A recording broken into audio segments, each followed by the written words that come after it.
was so scared. I feel like I'm betraying people, but at the same time, Hoy was my friend, and what happened was wrong. It was really wrong. Meet 28-year-old Paige Vowel, a woman who orchestrated a brutal murder plot involving multiple killers and multiple victims. Right now she's playing the victim, crying, claiming innocence. But what she doesn't know is that one person survived the attack, and he's already told detectives everything. I know Paige hit me in the head. I was gonna die. I owed my last breath. In the early hours of May 9th, 2017, law enforcement in Leon County, Florida received an urgent call from 31-year-old Peter Tournay. He was reporting 3 separate crimes: a murder, a kidnapping, and a stolen vehicle. Peter explained that he struggled with drug addiction and had accompanied his childhood friend, Hoy Burge, to deliver painkillers to an acquaintance. That acquaintance was Paige Vowel, who was living with her boyfriend, Paige Briggs. When Peter and Hoyt showed up at the residence to complete the drug deal, everything went sideways fast. As Paige led them into the house, they walked straight into an ambush. 4 men were waiting inside. What happened next was a nightmare that lasted for hours. We'll let Peter explain what went down. While there are multiple people involved in this case, we're primarily focusing on 3: Paige Briggs, Paige's boyfriend, Paige Vowel herself, and the victim, Hoy Burge. The other names mentioned are the individuals who participated in the ambush. Did anybody say anything when they rushed out? Remember hearing any statements being made? Not really. It was all jibber-jabber to me then. I mean, that was going on. I was still... And when you said Paige said something, what, you don't remember what Paige said to you? The only thing he was saying to me was, get down, stay on the ground. If you move, I'll shoot you. Did you get down on the ground? Yeah. Those were big guns. I was scared. They didn't go lie. Did anybody attack you? Yeah, I mean, after they basically got Hoyt, but... How did they attack Hoyt? Just came out of the room and just started, attacking, hitting them. I mean... What did they hit him with? I'm not even, to be honest, I don't know, they could have put their pistols, multiple things, I don't really... Peter's leaving out critical details here. When he was forced to the ground, his eyes were covered with duct tape, but not completely. A small gap allowed him to see through a narrow slit. What he witnessed through that gap would haunt anyone for life. His best friend since childhood was being brutally attacked, beaten with gun handles, a hammer, and fists, while Peter lay helpless, unable to do anything but watch. I was gonna die. I owed my last breath. I don't know how I'm alive, man. That was it. You mix those types of people. Well, why did they stop attacking you? They didn't. They hit me a few times because my best bet was to earn their trust and get on their side. Mm-hmm. That was my best bet. Or you're going to die. Because I was the only one there besides Lloyd. So what happened to Hoyt? Because everybody talked out there, even afterwards. I mean, the whole reason, and they were even saying it during the reason those dudes came is Hoyt was supposed to rob them. So this is what they were talking about? Yes, this is what they were Where saying. were you when they were talking about it? Right there in the living room. You were sitting? I was sitting. I was there in the living room. They were talking amongst each other. Is that when you were did you already get hit at this point? Yes. Okay. Well, where was Hoyt when they were talking about this? Talking about when they were talking about Hoyt trying to rob him, where was Hoyt? They were talking about he was already he was on the floor. He was on the floor? As soon as he basically got in there, within 30 seconds of him being in there, 20 seconds of him being in there, me being in there also, when they attacked him, and all you can hear was him screaming as they chased him around the living room. Okay. Was Hoyt still screaming when they were talking about Hoyt trying to rob him? They still talking when Hoyt. Not that I know. Okay. So what happened to Hoyt? They attacked him. Hoyt was basically running around, trying to do whatever he can, screaming, hollering, and they're hitting him.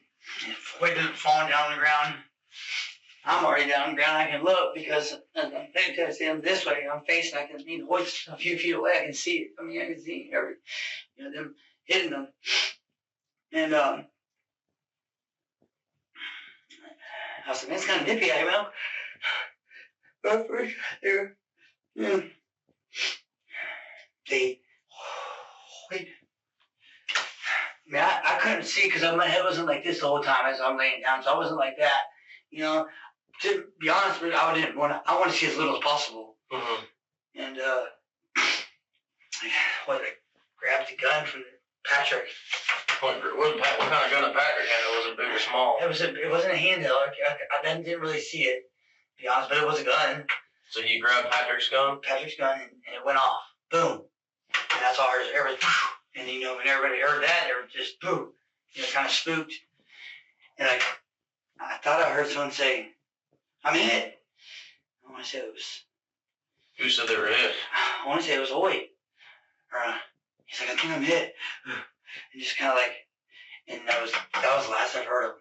So that last voice I heard from Hoyt. Multiple witnesses confirmed that Hoyt's final words were, "Y'all just killed me." He understood exactly what was happening to him, and Peter had to listen as his friend took his last breath, all while their attackers mocked and laughed without any shred of humanity. We didn't plan like Pete, you came to the wrong place at the wrong time. That's what they told you? Yeah. Who told you that? Paige. Paige said that? Paige said that. I mean, they said, you know, as they went on throughout the rest of the, the night, as they're, cleaning, doing whatever they're doing, trying to wash away whatever evidence or whatever they're trying to do. I just was like, I was just like this, like, wrong place, wrong time, goddamn right. So, what were they cleaning up? They were cleaning. I seen the girl. They were Paige's girlfriend. Like Paige and them were selling her. I'm sorry, I've been up for, I don't know how long I've been doing this forever. She was clean. I seen her clean the blood off the wall. I don't know if she had anything part of it, but to be honest, I mean, I would think that she would be allured. Why not? Because Hoyt always had a weakness for women. Mm-hmm. He loves his girls, And I think that she could have lured him in there. That's what I'm thinking. Where did they bring Hoyt? And I think I was like the bait or something. Like, I was just, innocent bystander type. Like, okay, we'll just use him. Mm-hmm. Wrong place, wrong time. Paige's girlfriend's cleaning blood off the wall. What did they do with Hoyt? Body stayed there for a while. For a little bit, and so they would just put like all kinds of things wrapped up in like either towels, rugs, or like a little white clear tarp, just whatever they could find. Really, he said there for a while as they discussed, what they're going to do, and they kept asking me, Pete, you're not going to say anything, are you? Pete, you're not going to say anything, are you? And up to the bro, I said, no, I ain't going to say nothing, man. You know what I'm saying? Yeah. I didn't think it didn't matter anyways. I didn't think I was going to make it. I didn't think I was going to live. Uh-huh. I said, this is it, man. I'm done. And they're like, so do you know what happened? And I was like, mm-mm. That's the key. Survival. Whatever you can do to survive, do it. And that's what I did. Peter did survive, and how he managed to escape is absolutely shocking. After the group stuffed Hoyt's body into Peter's car, they forced Peter into the passenger seat. He had no clue where they were taking him, or if he'd make it out alive. They were talking about going to, Patrick was talking about, hey, I got a friend that we can go to. He's got plenty of land, out there in the boonies. And they were talking about Monticello. And when I keep Monticello, I think my parents' house, because it's not too far. We kind of live on the outskirts, but my parents live by the Tallahassee Car Museum. Mm-hmm. And that's when I was, I had told the guys earlier, I was like, man, I was like, because I was saying anything would help me. Like, I was like, I'll give y'all money, I'll give you whatever. They had already took all my money out of my pocket. They took my phones. They took everything, my wallet, my driver's license. That's what they said. They continue to say, like, we know where you live. We know your parents. And we will kill you and your family if you say anything. That's exactly what they said. And my mom's my world. Mm-hmm. So did they stop anywhere? Did they go to Jefferson County or Monticello, or? We got to. I ended up, I don't know if they, but Sid ended up saying, like, I told him I'd give him money if this was earlier in the night after all this stuff, so I was all frantic and shit. And he said, like, during the car ride as we're going down 90, he's like, I'll take you up on that. I was like, what? He goes, how much money are you gonna bring me? I said, so I got about $400 in there or something. You know, I bring it to you. And he agreed. And the whole thing in the back of my head, I was hoping they'd say, I hope they don't say, because they're going to do the body thing. And I was hoping they don't go do that first, because I'm thinking, if they're going out to the woods, they're going to kill me. They're going to kill me. That's what they're going to do. That's what I have in fear. And I just said, park right here. Like, you go to the roundabout, because you got a house, as it goes around to in their back, as it gets toward the end of the street, back to Walden. And I knew that there's a house right here where they couldn't, like if they stopped right here, I knew they couldn't really see me go to my actual house. And they just parked right there. And he's like, you gonna go get that? I was like, yeah, man, I'll go get it. He said, you got 5 minutes. You better be back in 5 minutes. And so I got in the car. I walked slowly, I had a gimp or something, you know, because the sidewalk leads to the front door. And they can't see after so long. As soon as I knew they couldn't see, I run to my house. And I know it's right next door, so I run. I'm beating on the door. Boom, boom, boom, boom, boom. And my mom finally, first I'm trying to knock it. I didn't know if they could hear from that. That's how scared I was. Like, I didn't know if they could hear it. And eventually I could hear my mom, like, getting through and coming to the door. And she's thinking first, she's open. I'm just like, she'll tell you. I'm just like, get them, please. Like, I went inside, and immediately, first thing I do, I don't take a piss, I don't take a breath of air. Mom, and I'm trying to think how to say it, what to say, like, this is what happened, and I gave her the whole, I told her everything. And as I'm telling her, she's like, in the process, she's like calling 911, and she's like, yeah, call him, you know.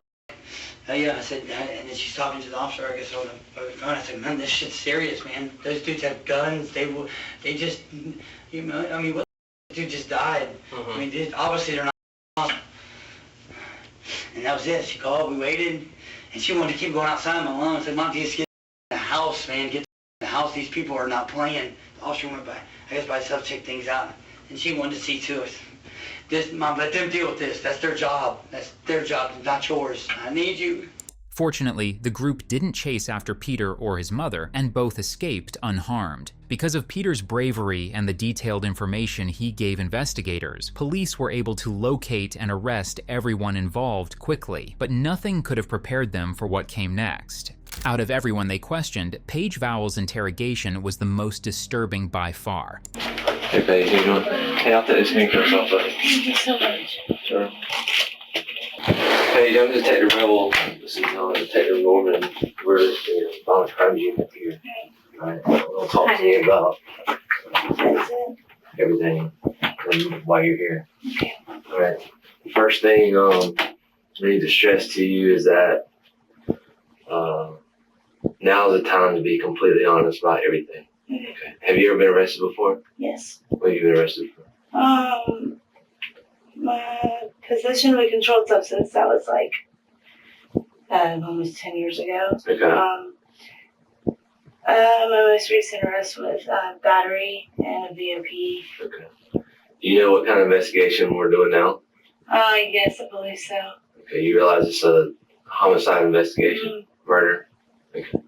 So, by not being truthful with us can hurt you greatly, okay? This is not a battery charge, it's not a possession charge, this is something that can affect you the rest of your life. This is something that I never thought I would ever have. So, what I'm telling you is the questions we ask, you need to answer truthfully, honestly, and tell us everything you know, and not worry about hiding something for somebody else, because they're going to be talked to as well. Right. And so don't tell us something that's not true, and then we go find out that what you just told us was a lie, because now that gets you involved even more than what you are.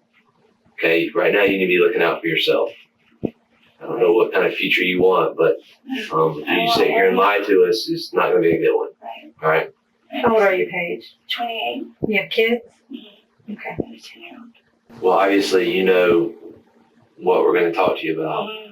So why don't you let me let you talk and tell us from the beginning that day, like what went down. See it? Okay, I'm gonna be completely honest. I know from what everyone don't want me to be completely honest, but I will be completely honest because I know for a fact that I I know that what I did could be charges against me because of the fact that I was there and I did not call. Mm-hmm.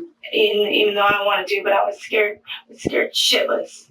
Scared shitless. Okay. And the guy that passed away was actually a friend of mine. So our murderer was a friend of mine. But see, I don't wanna.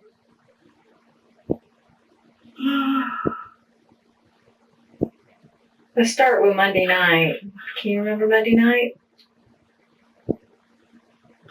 That was the night he came, right? Who came? Was that the night that this happened?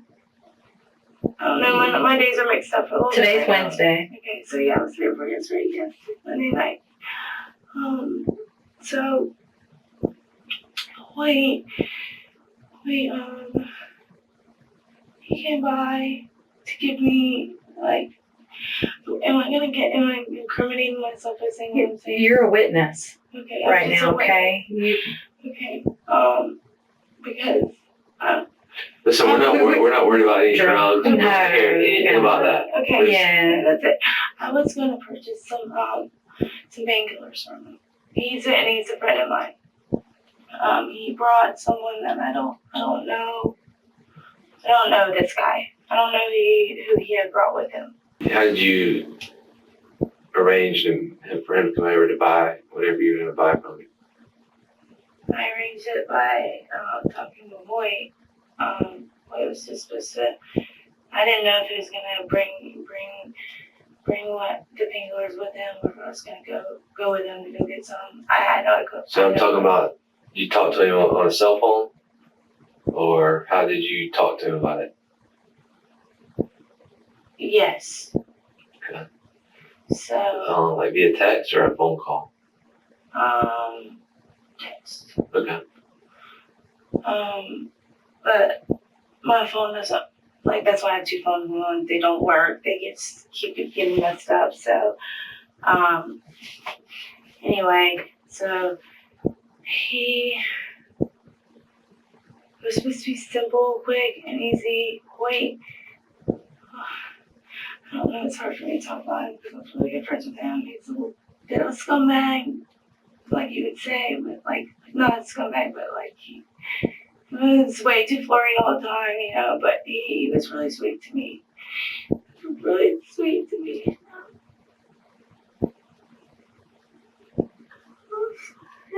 I haven't really talked about how this happened yet.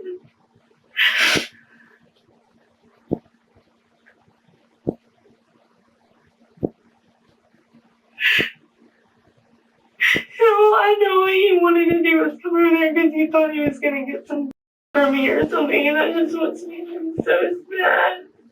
He's just so sweet. In that regard, he's not an innocent guy whatsoever, but I don't know, it's hard.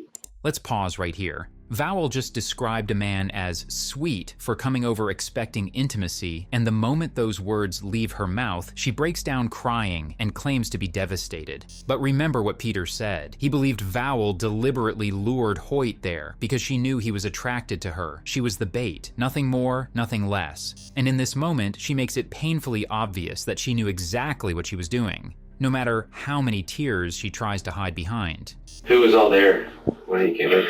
Well, they weren't supposed to, they weren't, a lot of them left, and Paige left, he came back, he wasn't supposed to come, he wasn't supposed to have been back so soon. I thought he was going to be gone longer, because he didn't want me to get these painkillers or whatever. He doesn't like me doing them, and so it was kind of something that I didn't want him to be there for. He, this isn't like that, I do them sometimes, so, but he came back earlier than I expected, and, so, anyway, I told him and his friends to just, like, kind of, I don't know, just let me do it, I told him because he doesn't like me doing it at all. He found out and he was a bit upset that I was going to get him, but whatever. So Vicky, Patrick, and was that it? No, Vicky, Patrick, and Paige was there too. He'd come back. Okay. I didn't know he was going to come back so soon. Anybody else? And Vicky's boyfriend, Stan. Who? Stan. Stan. Yeah, he'll probably don't even have a whole lot of information I have because I'm sure they don't want me to tell you all what happened, but It's us talking. It's not, you're talking just to us, okay? but I know I shouldn't be. I feel like I'm betraying people, but at the same time, Hoy was my friend, and what happened was wrong. It was really wrong. It was wrong, and like I said earlier, you need to look out for yourself right I'm now. not trying to worry. I'm worried about it. The fact that happened was wrong, and it shouldn't have happened. Do you know Stan's last name? Because you know, I do not want to get in trouble by any of these people. I understand. Is he a white male or black male? I'm white. Okay. But what I do know for a fact is that, like, maybe some wrong things were done. But I'm telling you this over for a fact. I saw the whole thing happen, and when you see someone hurt someone like that, you can tell their intentions are not good. You can tell people that are just like, calm down, that are just like, okay. Like, it felt like we were in the attention, we were gonna get robbed from them. It's how it felt like, kind of, because he brought some other guy that we didn't know ahead of time. Like, it was supposed to just be Hoy. Hoy was the only one that was supposed to come over. He was the only one that was supposed to come with. He was supposed to come alone. He never said he was going to bring people. There was some truth to Paige Briggs and Vowel's claim that they thought they'd be robbed, but only some. Yes, there were text messages between Hoyt and another person where robbing Paige was discussed casually. And yes, Hoyt seemed somewhat interested, but when Paige eventually read those messages, it wasn't the robbery talk that set him off. It was what Hoyt said about Vowel. In those texts, Hoyt boasted that he'd been intimate with Vowel several times. That's what pushed Paige over the edge. After reading that, revenge was all he wanted. The plan practically formed itself. Beat Hoyt, rob him, and let Vowel walk away with free pills. How it happened should not have happened. It was kind of supposed to be a low-key thing. Like, I was just kind of supposed to switch out with Hoyt really quick. Like, do a little transaction really quick. That's what my intentions were, was to do a little quick transaction. So, Okay. I'm sorry, keep on.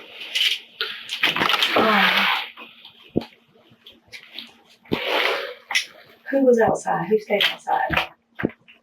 I'm not exactly sure. It's one of the little, I think it started with a P, one of the little guys. That's the little short guy you're talking about? It starts with a P? Yeah, I think it starts with a P. Okay. But he did not mean to get, I feel like he was put in a situation that he didn't want to be there. All I know what happened, it went really fast, but Paige held Pete to the ground. He held Pete to the ground. Yeah, that's his name. It was Pete. Pete. Yep, that was his name. He came back so quick right there. Pete was his name. Sorry, when some people ask me on point, I don't always know. Okay. So Paige held Pete to the ground. Yeah, and he said, Pete, everything's gonna be fine. Just keep your hands on your back. Was this in the house? Yeah, he said, yeah, in the house. This was after a long time. I don't know. I'm all over the place about it because this is the first time I'm going back through it. Okay, let's go. Let's start here. Hoyt came up. Y'all were going to do an exchange. Yeah, Hoyt came up with Pete. Okay. And then some other people. I think white guys, black guys, girls. There's no girls. There's no girls. Okay. There's no girls. Okay, so he comes up with other people. You don't know who they are. Yeah, but some of them were he was starting to invite, trying to invite his friends to come in and stuff, and then they didn't want to or something, and he said, fine, go stand in the bar or whatever. Okay. So, okay, I don't know, it was kind of weird. Kind of weird is certainly one way to describe a murder, but let's call it what it really was, a setup from start to finish. True to form, Vowel shifts all the blame onto the men for how things escalated, conveniently skipping over her own involvement. The reality? The group that arrived with Hoyt and Peter actually wanted to come inside the house, but Vowel told them not to. Why? Because if they were inside, her ambush wouldn't work. Hoyt wouldn't be outnumbered. He wouldn't be defenseless, and she wouldn't get those pills without paying. I feel like at first, maybe Pat and them maybe thought that there was going to be a robbery. I felt when they brought all the people there, I could understand why he thought that they were going to try and rob them. But then after they came in, I felt like nothing bad was going to happen, and I felt like it wasn't going to be like what he thought it was going to be. So Paige just was holding Pete down, trying to figure out what was going on, and Hoyt was just going crazy. And Stan, and because I'm being really honest, I can't believe I'm doing this, but I feel really bad for Hoyt. It shouldn't have happened like that. If it was, anyway, Hoyt started going crazy. Stan was grabbing them all over the place, and literally, I swear to God, I saw Hoyt's ear like dangling or something, and I tried to get him to stop, but then Hoyt was going crazy. He was like jumping around all over the place, and then the next thing you know, I hear a gunshot. And I didn't think he hit him or anything. I didn't think that Pat hit him, but he did. And then after that, maybe I wanted to go. I wanted to go the whole time, and I was so scared. I was so scared. I can't believe that happened in front of me. Where did this happen at? In the house? In the living room. Okay. There's only like one room available. Okay. But me and Paige ended up calling someone. He doesn't want to put his name out there. He didn't do anything wrong. He just was there to pick me and Paige up because we did not want to be part of that situation at all. We did not want to be a part of it. I wanted to pretend that didn't even happen. Like it felt like it was so surreal. It felt like a dream, like the worst nightmare of my life. Who had the gun? Pat. God, I don't know why he shot him. He had a big gun. He had a big gun. And he shot him. He shot him. Do you know where he shot him? Yes, because I went there. I wanted to try and save his life. I told him we needed to call the cops. My phone doesn't work. It does not work. I was like, we need to call the cops. He's about to die. Like, he's about to die. And then he was dead. And I had to go. I did not want to be there anymore. Like, I could not even look at him. I did not want to be there. I did not want to be there. Where did he get shot at? I know you said his ear was dangling. He obviously got shot in his chest. There was nothing I could do because he was already gone, like, so quick. It looked like he got shot in the upper chest area. Like, I couldn't even look at him like that. Like, I couldn't. You don't know how his ear was injured? Stan injured his ear. I watched them fighting. With how? With what? What was he fighting with, though? I think he had a gun or something. He may have had brass knuckles. I don't know what he had, but somehow, I don't know if y'all see this body. Please tell me his ear was where that was in my head. It felt like his ear was literally dangling and just splurting around everywhere. And when that happened, that was up against the front window, like, of the house. Poor, helpless Paige Vowel. Or at least, that's the narrative she's desperately trying to sell. According to her version, she wanted to help Hoyt, but everyone else refused to call for help. But if you ask literally anyone else who was actually present, including her own friend Harley, you get a completely different account. According to Harley, it was another woman at the scene who fought to save Hoyt's life, while Vowel simply stood there watching as he choked and vomited up massive amounts of blood. Someone begged to call an ambulance. Vowel said no. Her reason? She didn't want to go to jail. Hoyt was beaten relentlessly for 2 full minutes before being shot in the chest. And even after the gunshot, he remained alive for another 30 seconds, slowly bleeding out. Me and Paige, honestly, me and Paige didn't know what to do. Like, I know he wanted to get rid of all the guns and stuff. Like, that was really mainly like for, I don't know what Pat was thinking. I didn't even know Pat was like that. I don't know how he could have done that. I had no clue how he could have done that. Where was Hoyt whenever he was shot?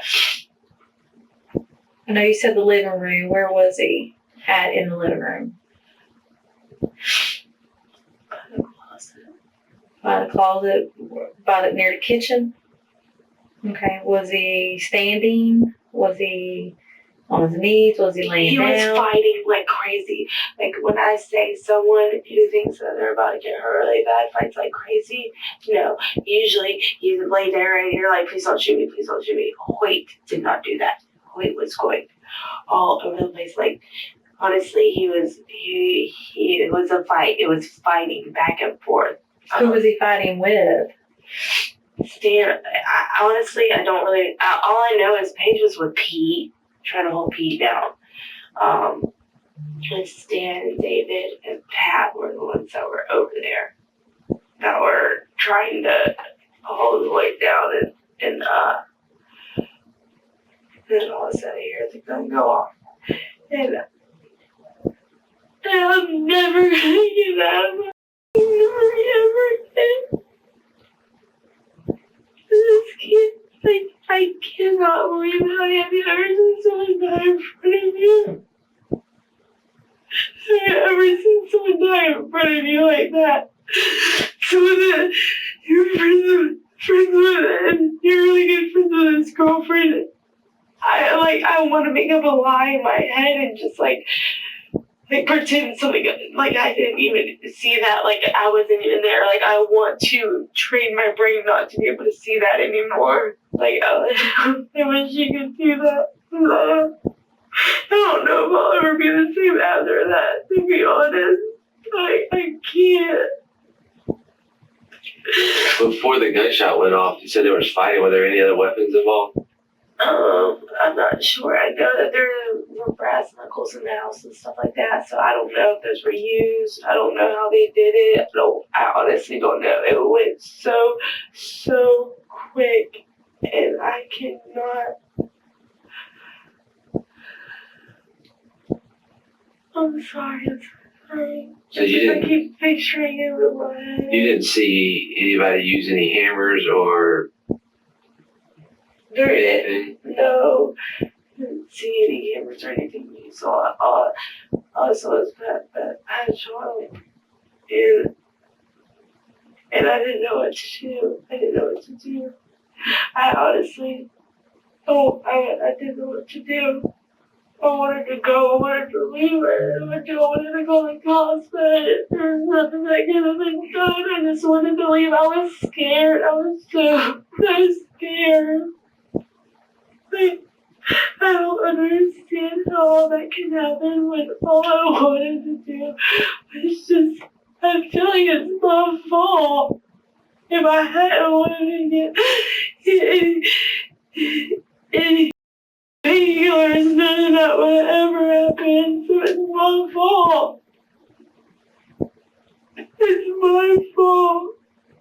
Vowel knows precisely how Hoyt's ear ended up mutilated. According to her friend Harley, Vowel allegedly admitted they needed to make Hoyt unrecognizable to hide the crime. Her solution? Grab a hammer and start swinging at his head. She didn't stop until, in her own words, his ear flew off. The autopsy confirmed this, showing a 1.5 inch by 1.5 inch skin flap torn from Hoyt's skull near his ear. That's not exactly the behavior of an innocent bystander. I guarantee you, once he messed his ear up, I think that's whenever Hoyt really started going crazy. I mean, I have my eardrums on. I don't know what I would do.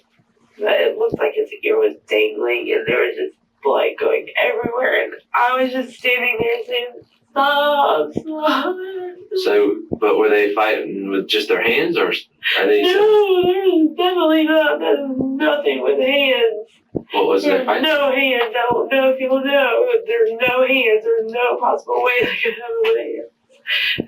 There was guns. There was just guns. I don't know. Like they were hitting with guns? Yeah, he could have got pistol whipped or something. No, I'm asking, did you see that? Or? I mean, I don't know. No, it's kind of like it really is kind of a blur. Like I've been trying to tell myself it didn't happen. I know it's not as wrong to do, but I've been trying to just try and make up things in my head that are. I can't do it though. I cannot see him all the time. So you saw Stan hitting him with something. Yeah, I saw Stan hitting him and they're all yelling and I was just trying to get them to stop. But you don't know what Stan was hitting with? I have no clue what he was hitting. All I know is he was getting hit and Stan was gonna and all I know is in that moment I could tell each and every single one of those dudes, I could tell who was out there that had no soul at all. But I could read them like a book. Like, they didn't give a fuck. Like, how can you do that to somebody? What was Patrick hitting him with? And Pat scared me the most. I thought Pat, I thought I had a really good judge of character. Like, I could tell he was a good person or not. I don't know. All of a sudden, something clicked with a lot of those people that I had never seen before in my life. Like, you can tell who someone really is whenever something like that happens. And you see that rage, like that for no reason. Of course, like, why are they getting mad at Hoy? Whenever Hoy's not doing anything wrong but fighting back, you know? Like. So what did Pat hit him with? I don't know if Pat hit him or not. All I know is Pat shot him. When did Pat get the gun? I mean, was he had it the whole time, or? Pat had it. Pat was obsessed with guns. His dad does. Owns a gun. I don't know. He's always got really good guns. So there was already guns in the house. Pat's there a lot all the time. He just actually moved into a new place, so he had his guns. Yeah, Pat had a big gun, right? So a long gun. Yeah, Pat. Okay. When during the altercation did he get that? Did he have it? Was he holding it the whole time? Yeah, he already had it. So he had it while he was trying to fight Hoy? No, I don't know if he had it while he was trying to fight Hoy, but I know he had already had it in the house because he was in the process of moving. Yeah. So my question is, what point did Pat grab the long gun? I have no idea. There was so much going on. Honestly, I was watching Paige because he was my boyfriend, and so I wanted to make sure everything was okay with him. Remember, Peter didn't say Vowel just stood by watching. He made it absolutely clear that she actively helped clean up the crime scene and move Hoyt's body. I don't even know anymore. I don't even know how this happened. But all I wanted was it's my fault. It's really my fault. Because I wanted to get some painkillers. I know this is tough, but we have to It's get just through it. No one understood. Always a good guy. Yeah, that's what I've heard. My friend, I don't know, on my Facebook, he said the sweetest thing on my birthday, not even 2 weeks ago, the sweetest thing. He's always been so sweet to me, and I cannot believe that happened to him. I can't believe he did that, and I had to see it. I should not have had to see anything like that. Excuse me for just a minute, Paige. Your dad owns the truck that you drive, right? Is it your daddy that owns it or your stepdad? Yeah, my dad. Okay. What's his name? David. David. Do you have a phone number for your dad? Yeah. What's his number, sweetie? Why can't I get on that? No. I'm just trying to be honest. We appreciate that. He deserves that. His girlfriend deserves that. And that's why you're in here talking to us about it, right? Because it's not right what happened to him. It's not right what happened. Absolutely. And that's all. You're not. I just need. I saw people for who they really were at that specific moment. You can tell who's not right in the head. I promise you that. I have never. What's Dad's phone number, sweetheart? I'm sorry. I have never, ever, would ever think that I would ever be in a situation like that. Ever in my life. And I literally, when I tell you can read someone and how they really are in a situation like that, which I would not want my worst enemy to have to witness or be in a situation like that, because that is I can't believe that happened. He was a scumbag when it comes to him trying to do stuff with me because he's a little dog that way, but he is the sweetest guy. He has a really good freaking heart. He's the best heart ever, and it should have never happened to him. It should never happen to anybody. I didn't know what to do. I had to show someone how I Hey, Paige, before we go any further, you're not under arrest. Understand, okay? Right now you are a witness in this. But I do want you to read your rights just so you understand your rights. You're not under arrest, okay? But you need to know your rights, okay? All right. I should speak to a lawyer. Should I speak to a lawyer? I don't know how these things work. It's your choice if you want to speak to a lawyer or not. Well, let Detective Moore read you these rights, and then we'll kind of just go from there. You have the right to remain silent. Anything you say can and will be used against you in a court of law. You have the right to talk to a lawyer at this time and have a lawyer present with you during questioning. If you cannot afford to hire a lawyer, one will be appointed for you before any questioning if you wish. You can decide at any time to exercise these rights and not answer any questions or make any statements. Do you understand the rights that I read to you? I do. Does that mean that everything I've just said does not count anymore because I just never read my rights? Well, you're not under arrest. Yeah, you're not under arrest or anything. Basically what you're going to do, if you'll just initial here that I read these to you, and you can reread them if you like, and read the statement right here. Honestly, I'm like worn out now. That was really... I have not thought about that night since it happened. I'm trying to pretend it didn't. That's why me and Paige went away to his beach house because we were both freaking out. Can you read this right here? We had no idea. That was like...